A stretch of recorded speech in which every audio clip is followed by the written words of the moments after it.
जय श्री राम। भरद्वाज मुनि बसहि प्रयागा, तिन्हि राम पद अति अनुरागा। तापस समदम दया निधाना, परमारथ पथ परम सुजाना। माघ मकर गत रवि जब होई, तीरथ पति आव सब कोई। देव दनुज किन्नर नर श्रेणी, सादर मजहि सकल त्रिवेणी। पूजहि माधव पद जल जाता, परसि अखय बटु हरसहि गाता। भरद्वाज आश्रम अति पावन, परम रम्य मुनिवर मन भावन। तहाँ होई मुनि ऋषय समाजा, जाहि जे मज्जन तीरथ राजा। मजहि प्रात समेत उछाहा, कहहि परस्पर हरि गुण गाहा। माघ मकरगत जब होई,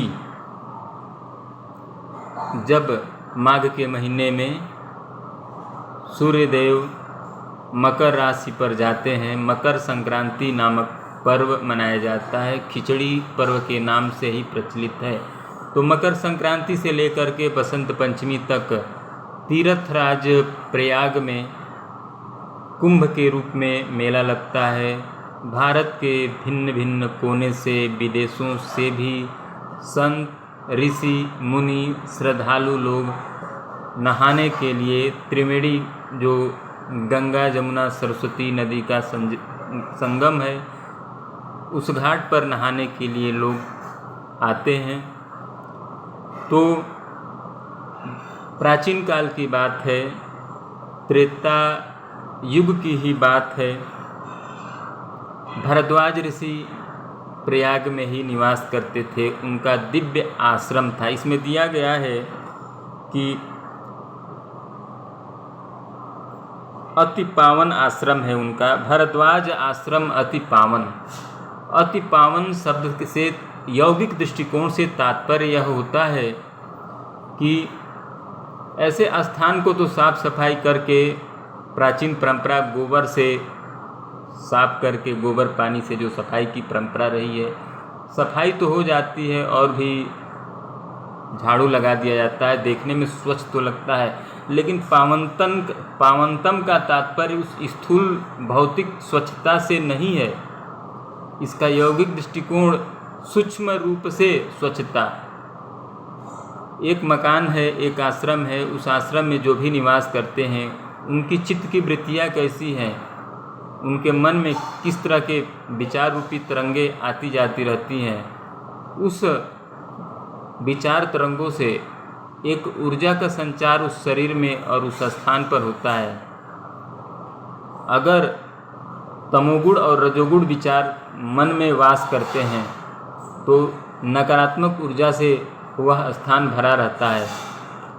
तो उस स्थान को हम अति पावन नहीं कहेंगे। अगर मन में समाज कल्याण, लोक कल्याण और शास्त्रोक्त विचार, ब्रह्मनिष्ठ विचार प्रवाहित हो रहे हैं तरंगों के रूप में, तो उसी तरह की प्राण ऊर्जा का भी प्रवाह, मानसिक ऊर्जा का भी प्रवाह उस शरीर में और उस स्थान पर भी होता है। और महामुनि भरद्वाज ऋषि एक दिव्य संत थे, ब्रह्मनिष्ठ थे, एकनिष्ठ थे, तत्वनिष्ठ थे। तो उनके अंदर बहुत ही स्वाभाविक बात है कि सात्विक विचारों का प्रवाह होता था। इस वजह से दिव्य प्राण ऊर्जा का संचार उस आश्रम में, उनके शरीर में और उस आश्रम के चारों ओर के एक विस्तार परिधि के क्षेत्र तक स्थापित हो गया था। इस वजह से वह आश्रम अति पावन हो गया था। भारद्वाज आश्रम अति पावन। यही यौगिक दृष्टिकोण है कि भारद्वाज ऋषि का आश्रम अति पावन हो गया था। परम रम्य मुनिवर मन भावन, सभी मुनियों के मन को भाने वाला वह आश्रम था। वहाँ पर अक्षय वट है, आज भी है, जिसकी पूजा की जाती है। तापस समदम दया निधाना, भारद्वाज ऋषि की अलौकिक संपदाएं हैं, विभूतियां हैं। वो तपस्वी हैं, इंद्रियों का समन कर चुके हैं, मन का निग्रह कर चुके हैं। यही उनका निधि है, संपदा है।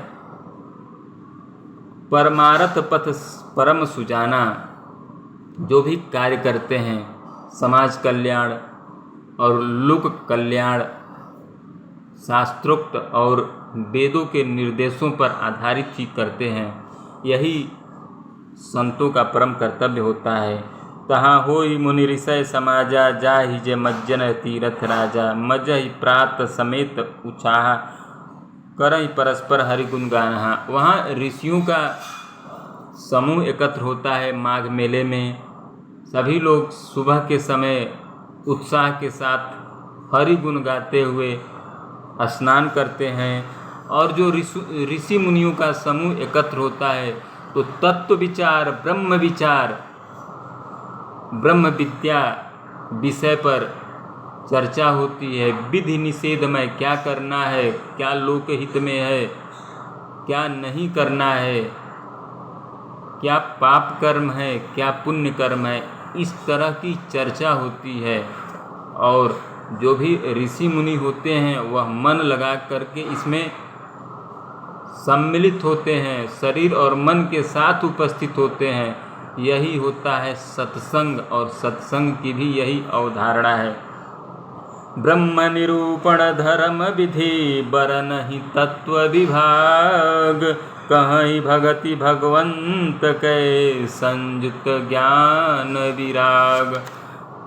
यही प्रकार भरी माघ नहाई, पुनि सब निज निज आश्रम जाहि। प्रति संबत अति होई आनंदा, मकर मजिगव नहीं मुनि वृंदा।